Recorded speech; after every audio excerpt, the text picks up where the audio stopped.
Afternoon, everybody. So this is really part two of the reading CPD. So you'll remember last time when we were up at the Cheval Centre, we did some, I led some CPD around comprehension strategies and how what we would like to do moving forwards is whenever we're putting a text in front of children, we are using this shared language around how we should be reading in terms of academic reading. So we talked about those 4 strategies. Well, 5 if we include activate prior knowledge. So for your retrieval, which I would like you to do even though we're not all together in the room, and actually there might be more opportunity here to do it as a bit of a departmental or paired discussion to just see what one another can remember.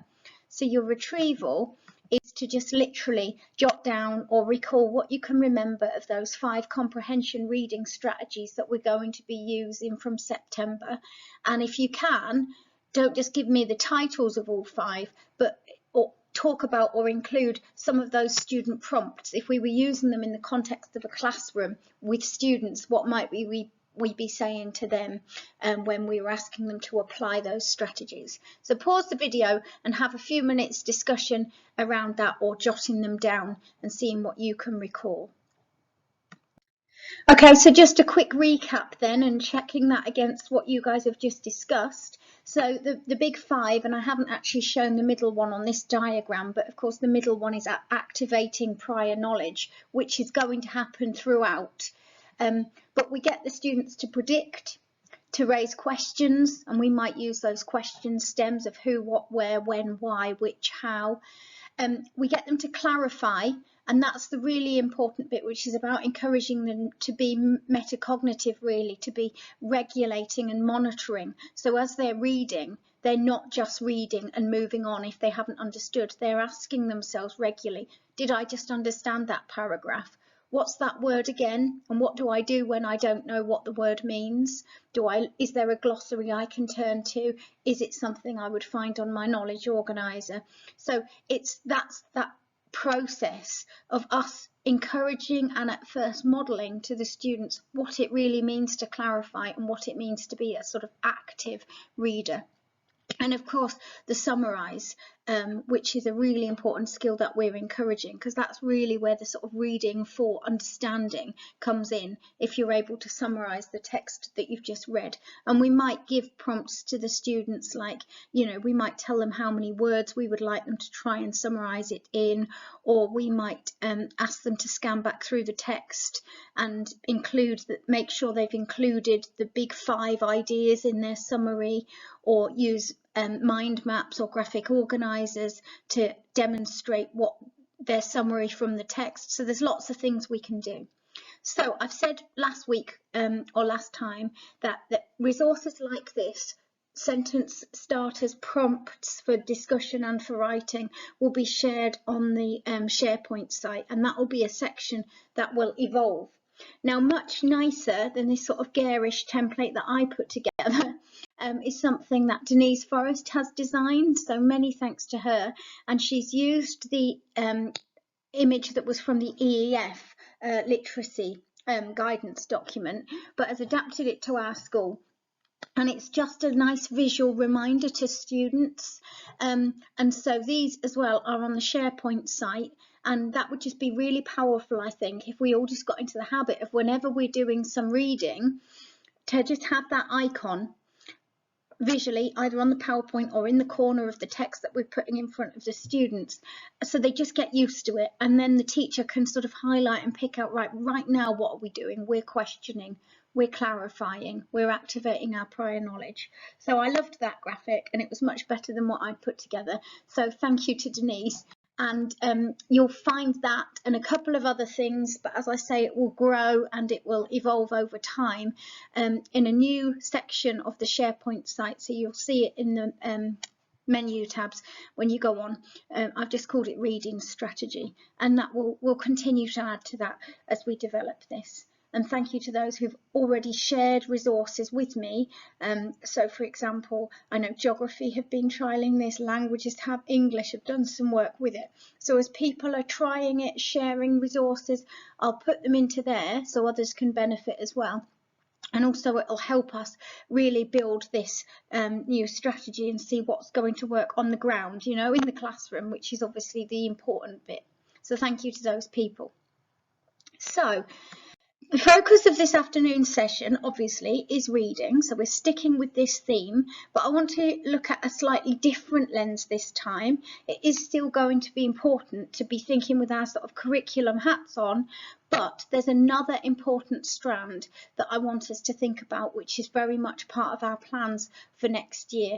And although I know everybody's attention right now is on getting through the next few weeks, obviously is that time of year when we start needing to get everybody on the same page in terms of what we might be doing in September and beyond. So we are going to be thinking about this idea of providing opportunities and reading together.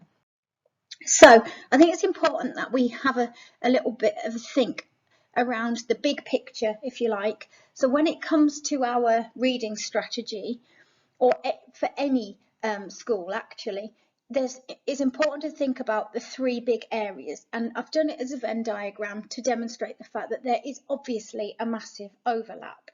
So we have the strand of supporting our struggling readers, and that's very much the work of the Achievement Centre, but it's also, and the interventions that run, but it's also the work of our classroom teachers being aware of where those gaps are and being aware of the students' reading age and what the limitations might be.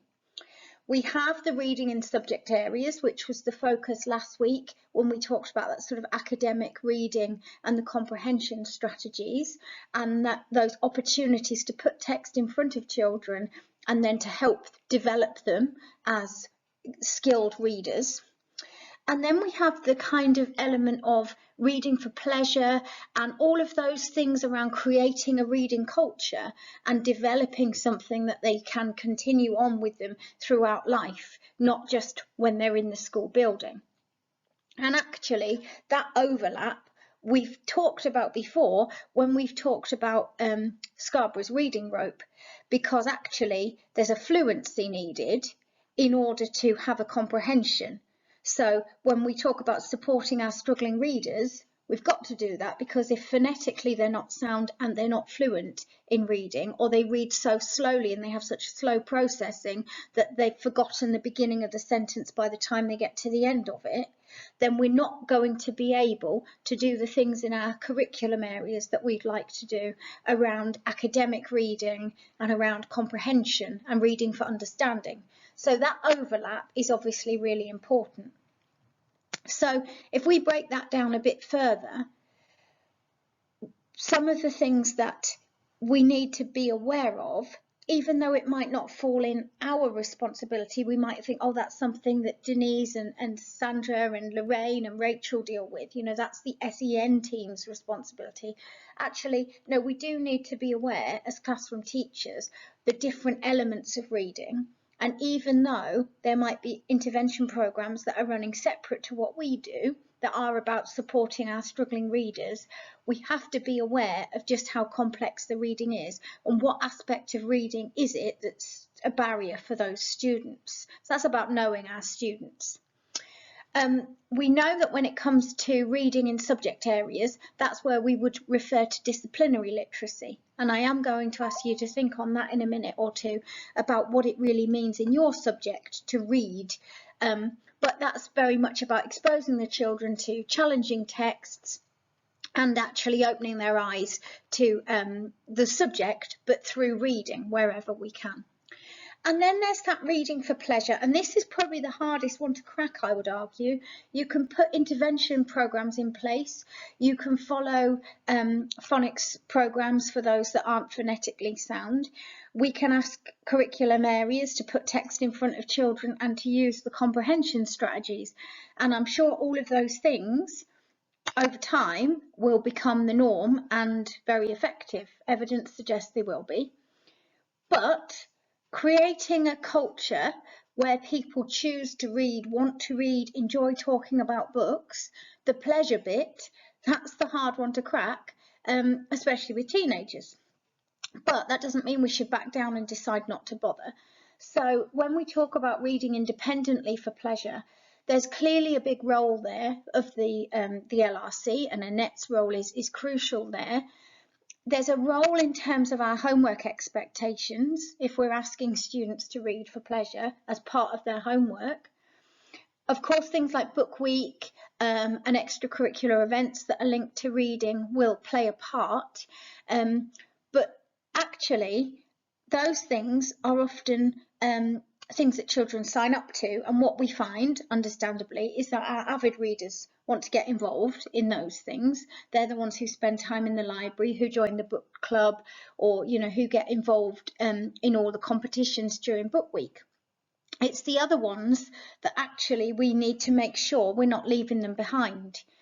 And there's a lot of evidence that suggests it's really important not just to put little extracts of text in front of children, but there's a great deal that can be gained by them sustaining interest across a novel or a full text.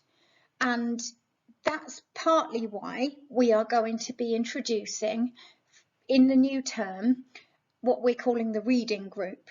And I want to just give a bit more context and a bit more information about that, because we haven't done that to all staff yet, even though discussions have been happening about it for quite some time now. And the vast majority of teachers are going to play a really important role in that. So I'm going to pick up on that a bit more in this session. So I'm going back now, not to this academic year's improvement plan, which had to be tweaked slightly because of COVID measures, but the previous one, where as a school we recognised that literacy and improving literacy was really important. And I thought, and that hasn't changed, so I thought I would just remind us that at the time what we said was that we would improve student literacy by explicitly teaching vocabulary and embedding disciplinary literacy, by promoting reading for pleasure, and by really knowing our students in terms of their reading ages and their literacy sort of abilities, and provide targeted support where needed. And we did a couple of things, and we talked about active ingredients, and we said that we were going to introduce, and you have, subject specific text and reading together and reading aloud and students following with a ruler. And we also said that a reading book was an essential part of school equipment, and it would be checked, and that there would be that 10 minutes of reading every morning. Now we know that had to change because of COVID, but we started to try and create that culture. And we want to continue with that momentum and have a bit of a relaunch, if you like. So we've done a lot, or rather I should say you've done a lot, around that first strand of disciplinary literacy. And so this is just a reminder, because it's been a little while since we talked about it, but actually you're living and breathing it in your classrooms, because you'll remember that we talked a lot at the time about identifying and recognising not just the tier 3 vocabulary, the really subject specific vocabulary, but that next layer down, the tier 2, which if we're not careful can catch a lot of students out, and we must be careful not to assume they know it. So words like emerge, for example, it's not on anybody's knowledge organiser, I wouldn't imagine, as a subject specific word.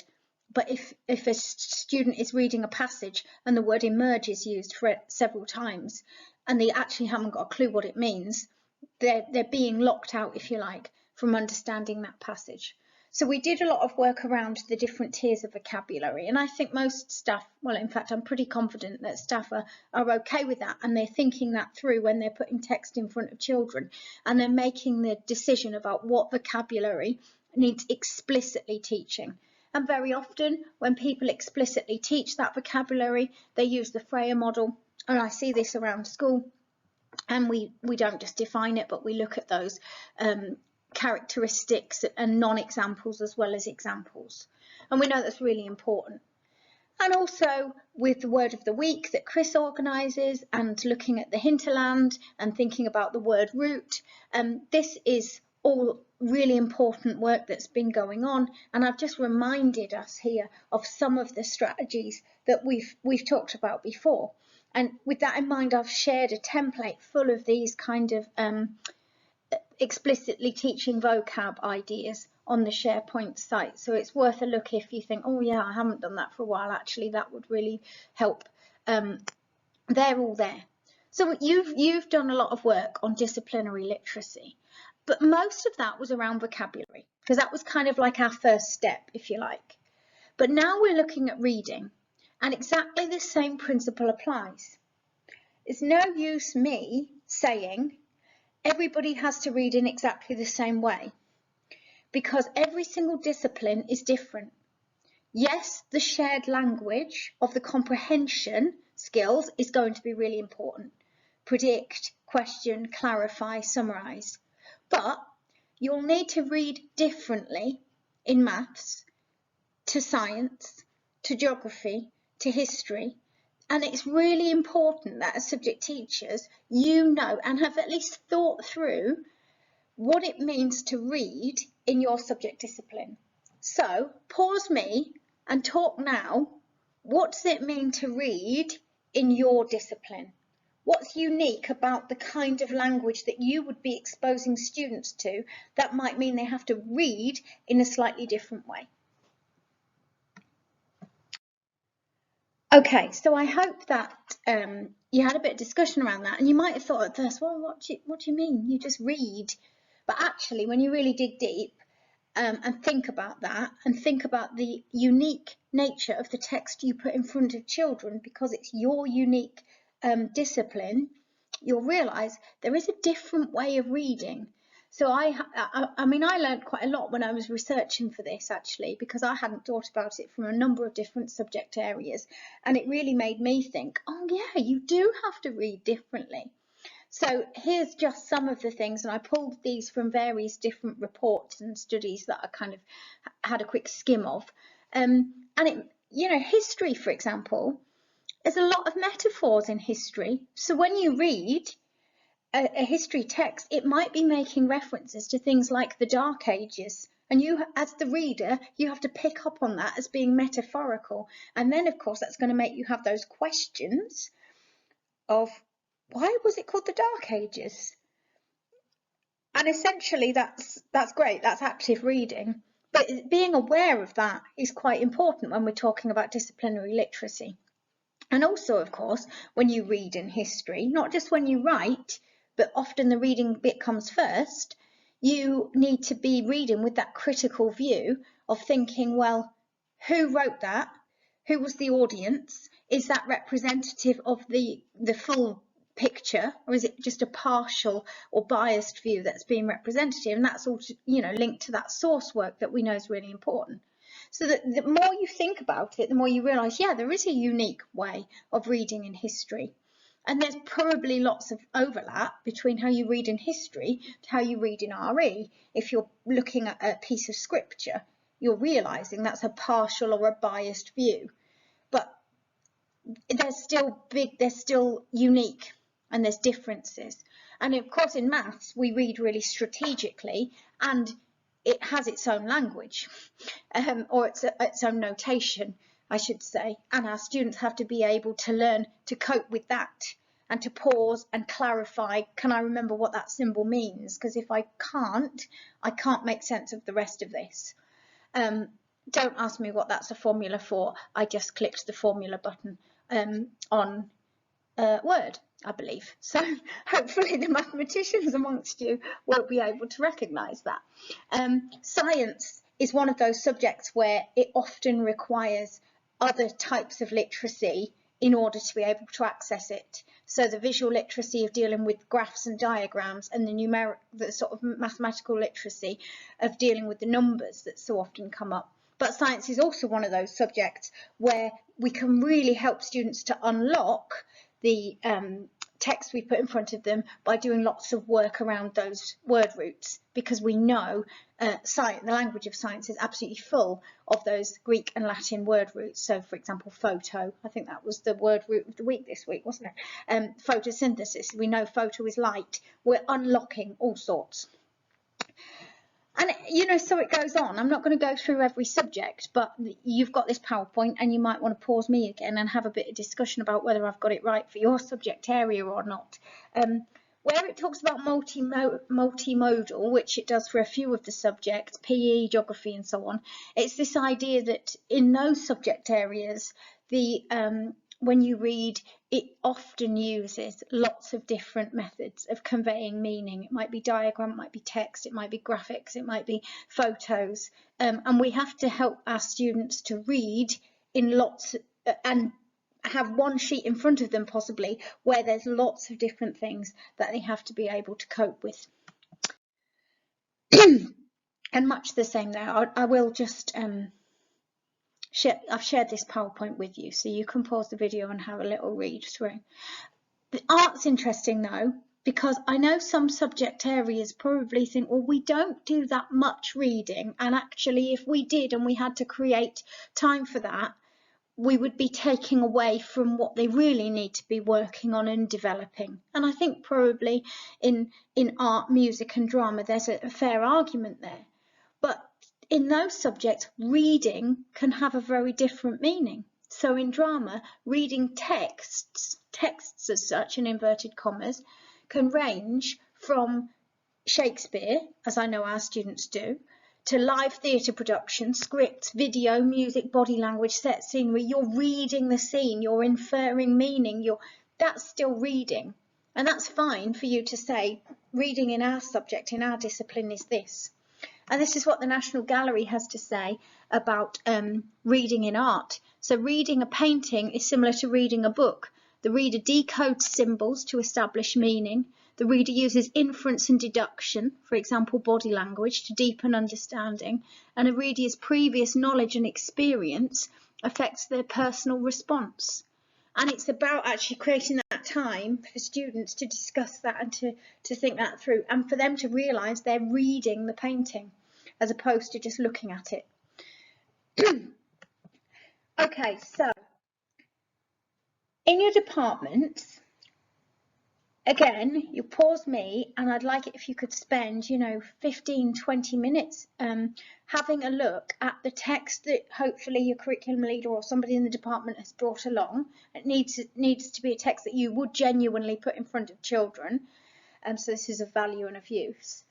Use the text and first of all identify the tier 2 and tier 3 vocabulary. Decide what would need explicitly teaching. So that's the process you would ordinarily go through.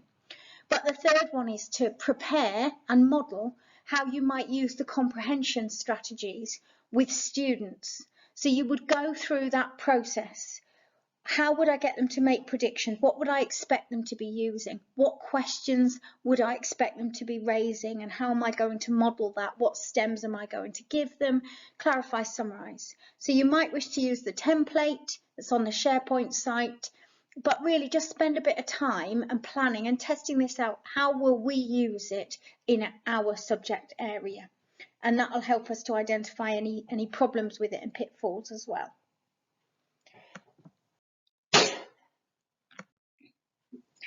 Okay, so I showed you this last time. I'm going to keep showing it so we see where we're going with this. So thank you to everybody who completed the forms quiz, the staff survey, not quiz, survey. And today's a bit of an opportunity for some of those additional discussions. Many people have already started trialling, but as many more to follow. So wherever you can, whenever you're putting a text in front of students, just try this out. Try using the template, the sentence starters. Just see how this is going to work in your subject area. I've already mentioned the SharePoint site and the resources that are starting to develop on there. And of course, from September, we'll be using it, and I'll be doing an induction session for students so they know what to expect and what we mean when we talk about these comprehension skills. Okay, so that's our curriculum strand, isn't it? If we're thinking about that Venn diagram, that's the disciplinary side of it, and that's what we can do in our classrooms. I'm going to take a slight change of tack now, really, and think about that bigger or separate issue of the reading for pleasure, but actually slightly different lens, and that is how reading for pleasure can really help support raise a student's cultural capital. So we've used this term cultural capital before, where we talk about, it's having that knowledge, but also attitude, aspiration, awareness, cultural awareness that allows you to stand up against those from maybe very affluent backgrounds. So it's being aware of art and culture and, you know, key texts and literature, but it's also having those aspirations and those attitudes that support that as well. So I've shown you this before. This is just really a reminder. When we think about cultural capital in the biggest sense, it's all of these things. We know that one aspect of a barrier, I suppose, one barrier for children who are disadvantaged from economically disadvantaged backgrounds is often they have a more restricted speech code. Not always, of course, but that can be a barrier. And yet the language of education, certainly the language of exam papers and the language of interviews and college interviews and so on, is elaborate. And so we have to try and help them move from a restricted speech code to an elaborate one.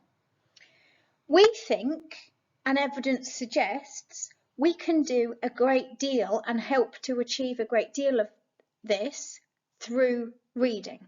We can expose students to a more elaborate vocabulary. We can expose them to a world outside of their own, culturally, morally, politically. We can open their eyes through reading. And if we do it well and we do it cleverly, we actually don't need to be limited by the student's reading age, because the most able reader in the room, which is the teacher, is doing the reading, but the students are still gaining all of these benefits. They're still thinking about different vocabulary and having that explicitly taught when necessary. They're still picking up on those cultural references and actually just having their eyes opened. So it's a real opportunity for us, we think, to kind of combine different things. Our strategies about raising aspirations, about raising awareness, in kind of promoting diversity and understanding diversity, identity, all of these really big issues, many of which feature as real focus of our school ethos. We think we can do a lot of that through exposing students to carefully selected texts. And that is where the reading hour comes in. Now, it was very clear to me, and it was a flaw of my survey, that when I asked the question in the staff reading survey about if you were having a reading hour or a reading lesson with a reading group, what support would you need? The responses certainly suggested to me that people had not processed this. And actually, on reflection, it was on a document that Andy shared with everybody, but we haven't actually stood in front of you and explained how this is going to work. And I think there was a bit of a misunderstanding there. So I'm just wanting to clear that up. So next year, and it won't begin immediately, it won't begin in September, we need some time to get the texts in place to allow you guys the chance to read the texts, to develop the resources. We need a bit of time, but probably from third, fourth week in, there's going to be a rolling hour on the timetable, a bit like the step hour has worked this year. So it will start Monday 1, for example, and you won't have your normal timetable Monday period 1 lesson. You will have your reading group. Now that reading group is not going to be your tutor group, and it is not going to be a class. They are going to be completely differently assigned groups. Class sizes we think we can get down to about 21, so they'll be slightly smaller than what you're used to teaching or having as a tutor group, and they will always come to you for their reading lesson. You might teach some of the students in other contexts, but that's not really relevant. The point is you are their reading teacher and they come to you every time. That therefore means that this lesson is protected time where, as a reading tutor, teacher, whatever, you'll have a text that's been chosen. I'll talk in a minute about how those texts are going to be selected. And you will do the vast majority of the reading. They'll be resourced, so there'll be like booklets that sit alongside this to prompt kind of chapter summaries, not necessarily writing them down, but pause points, discussion points, little quizzes, little quick checks, so that we're trying to kind of ensure all of those things we've just talked about, ensure the exposure to the vocabulary, ensure that students are able to sustain interest across a full text, across a full novel. So children are going to spend most of the lesson just listening, reading along, following. They'll all have a text in front of them. And the texts are going to be selected. Well, we've kind of got a short list, and in that short list, we've selected all of those texts based on things that we believe will be engaging, but also that explore those really important issues of culture, identity, community, history, politics, broadening, opening their eyes to a world beyond their own, essentially, and raising all sorts of questions that will be ideal for discussion. And those discussions can take place within that hour. So as I said, it will be supported by resources, and hopefully we'll get to a point where, because all of year 7 in their different groups will be reading the same text, we can do intergroup quizzes and competitions. Over time this will grow, I'm sure. You know, this is a new strategy. So all of year 7 to 10 will have that reading group. At that time, year 11s will be in intervention. So most teachers will have a reading group, but not all teachers, because some will be used for year 11 and sixth form intervention. And we'll obviously be sharing those group allocations with you. But I wanted you to all be aware that this is coming, because it is a very important strand for us in terms of that creating that reading independently for pleasure. Now, I know in those sessions the children aren't reading independently, but we're building up a culture of talking about books. We're hopefully opening some students' eyes to the fact that, oh yeah, actually that's quite good. I quite like that. That was quite an interesting story. And actually, I know there'll be reluctant readers amongst our students, and there may well be some reluctant readers amongst our staff. And that's partly why we did the survey. But most people enjoy being read to. And we know that many of our children stop getting read to when they leave primary school and they don't have their bedtime stories anymore. But actually they enjoy being read to. And we believe this is, and evidence suggests in other interventions and programs that have been done like this and evaluated, it does make a big difference in terms of their own vocabulary and in terms of their own reading habits. So we want to run with this model to try and capitalise on some of those.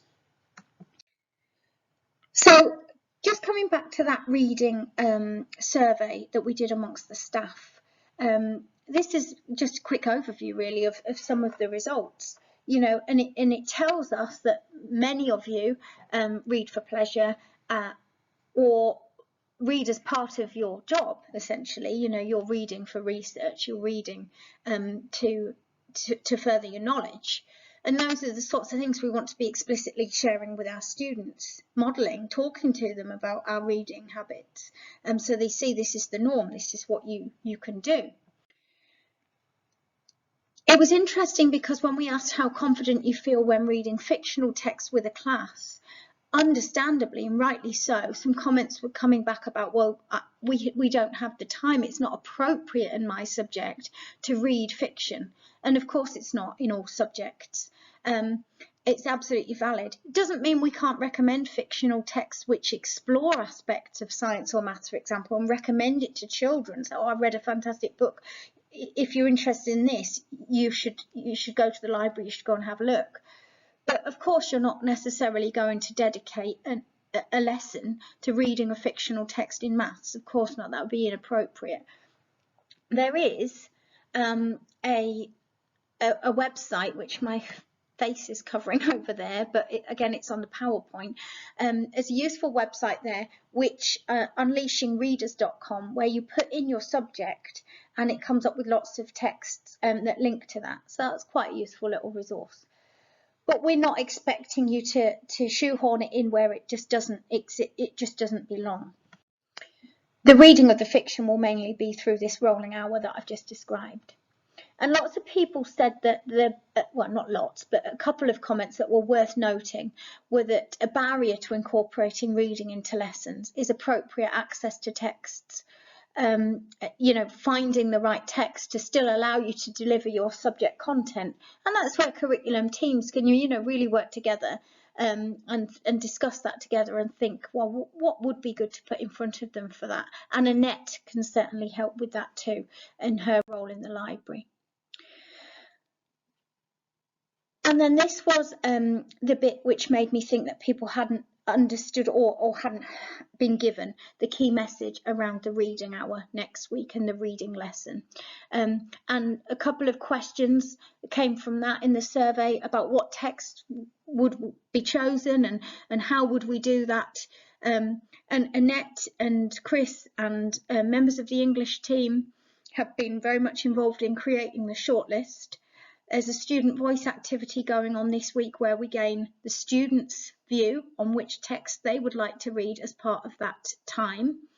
Obviously, we won't be able to please everybody, but we thought it was important to hear from the students themselves. I'm going to ask you to have a little look at that shortlist and have a bit of discussion this afternoon in terms of getting some staff voice. And as I say, we're going to delay the start of this rolling hour because it's not on the timetable. We can start it when we're ready, to give staff the opportunity to read the text or to at least look at the resources that will be provided, so that you're going into this feeling confident, not thrown in without that important preparation time. And that came through in the staff survey, and I think that is really important, that staff have the time to plan, they have the time to read the text beforehand, they know what's going on and what's coming up, basically. Okay, so the final thing I'd really like you to spend some time doing, at first initially discussions as a department, even though this isn't curriculum, I still think it's nice to have a discussion about it, but then individually with the forms survey, is I'd like you to have a look at the shortlist. It's not that short, but we want to consider a full range of texts. Look at this little synopsis about each text. Of course, you'll have read some of them, so that will be interesting to bring that discussion, that perspective to the discussion, you know, or why it would or wouldn't be appropriate for a particular year group, or what you think would be good about that particular text. Have that bit of discussion, because we're trying to create a culture where students are talking about reading and buzzing about it. So I think it's only right that we create the time to allow you to do that as well. And then when you've had that discussion and maybe a bit of argument, no, that one's better than that one, then if individually, either at the end of this session in school, or if you could go away and do it this evening, it will take you 5 minutes. That link there is to a form survey where you'll find just 4 questions. And each question has the same list, the full list of books, and just asks you to pick 3 preferences. Because obviously we're having a different text for each year group, and each year group has different needs, and what's appropriate to year 7 is different to what's appropriate to a year 10. So I just literally want 3 preferences from each member of staff for year 7, 8, 9 and 10. So it's 4 questions, having had those sort of discussions and reflections this afternoon. And that will be really good because it will give me the staff voice, if you like, as part of this selection process. And we'll triangulate that with what the students tell us in the student voice activity, and with what Annette and the English team and Chris and all of the other people that have been involved up to this point have brought to the table. And we'll try and come up with a selection of texts which are both engaging but also allow us to achieve all of those aims. So that's your little takeaway task, please. And yeah, just enjoy talking about books. It's not often we get the opportunity to do that, is it? Okay, so thank you very much. And as always, any questions, feedback, concerns, anything like that, give me a shout. Keep your eye on the SharePoint site, that new area that I've told you about, because we will continue to add resources into that. And similarly, if you're trialing anything linked to reading, whether it be the comprehension strategies in curriculum or whether it be anything else, then if you share it with me, and any feedback and ideas of what did work and what didn't work, then I'll continue to use that to shape this strategy and to share resources more widely. Okay, and thank you to the people who've already done that. Okay, take care, see you soon.